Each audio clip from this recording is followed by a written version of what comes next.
রাতের আকাশে তারাগুলো মিটমিট করে জ্বলতে থাকে, তবে টেলিস্কোপে চোখ রেখে দেখলে আকাশে কোটি কোটি আলোর উৎস দেখা যায়। এই আলোগুলোর সবই কিন্তু তারা নয়, শুধু তারা বা নক্ষত্রই মিটমিট করে জ্বলে। খালি চোখেও কিন্তু তারাগুলোকে মিটমিট করে জ্বলতে দেখা যায়। এর কারণ কি? আমরা যে তারাগুলোকে মিটমিট করে জ্বলতে দেখতে পাই, এটি আসলে তারার নিজস্ব প্রকৃতি বা বৈশিষ্ট্যর সঙ্গে সম্পর্কিত নয়, বরং এটি পৃথিবী থেকে আমাদের দেখার কারণে ঘটে। তারাগুলো এত দূরে অবস্থিত যে সেগুলোকে রাতের আকাশে ছোট ছোট আলোর বিন্দুর মতো দেখা যায়।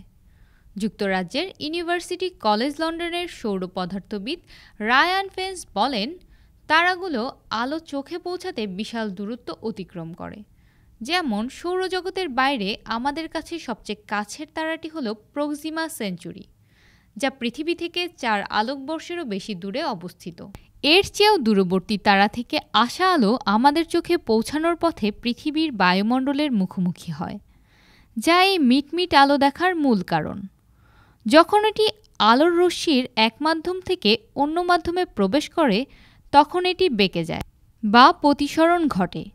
নক্ষত্র বা তারকা থেকে আসা আলোর ক্ষেত্রে একই ঘটনা ঘটে, কারণ আলো মহাশূন্য থেকে পৃথিবীর বায়ুমণ্ডলে প্রবেশের সময় মাধ্যমের পরিবর্তন হয়, অর্থাৎ শূন্য মাধ্যম থেকে বায়বীয় মাধ্যমে প্রবেশ করে।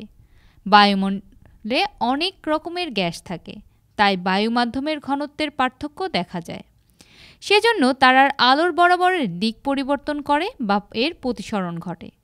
এসব আলো আমাদের চোখে এসে পৌঁছলে মনে হয় তারা কখনো জ্বলছে, কখনো নিভছে।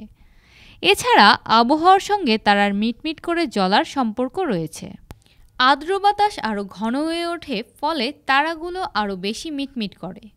বিশ্বের বড় বড় টেলিস্কোপ স্থাপনে স্থান নির্ধারণের জন্য এসব বিষয় জ্যোতিষবিদদের মাথায় রাখতে হয়। তবে কিছু তারা মিটমিট করলেও কিছু তারকা এক নাগাড়ে জ্বলতে দেখা যায়, কারণ সেগুলো আসলে তারকা বা নক্ষত্র নয়, বরং গ্রহ। গ্রহগুলো তারকার চেয়ে পৃথিবীর কাছাকাছি থাকে এবং বায়ুমণ্ডল দিয়ে একটি অনেক ঘন আলোকরশ্মি হিসেবে পৃথিবীর পৃষ্ঠে আসে, তাই এটি বায়ুমণ্ডলের মাধ্যমে বেশি প্রভাবিত হয় না। তাই রাতের আকাশে একটি উজ্জ্বল বিন্দু দেখে তা মিটমিট না করলে বোঝা যাবে এটি একটি গ্রহ।